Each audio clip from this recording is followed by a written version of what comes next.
ప్రభునందు ప్రియమైన వారులారా, ప్రభువైన యేసుక్రీస్తు నామములో మీ అందరికీ శుభాభివందనములు. ఉదయకాలంలో కలువరి కృపాసనం వేదిక మిమ్మల్ని ఆహ్వానించుచున్నాను.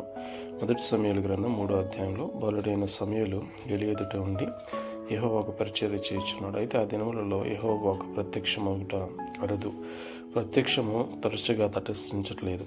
ఆ కాలమందు ఏలీ కన్నులు కూడా మందముగా కలవై ఉన్నందున అతడు చూడలేని పరిస్థితిలో ఉన్నప్పుడు దీపం ఆరిపోకమునపు సమూయేలు దేవుని మందసమున యెహోవా మందిరంలో పండుకున్నప్పుడు యెహోవా సమూయేలును పిలిచాడు.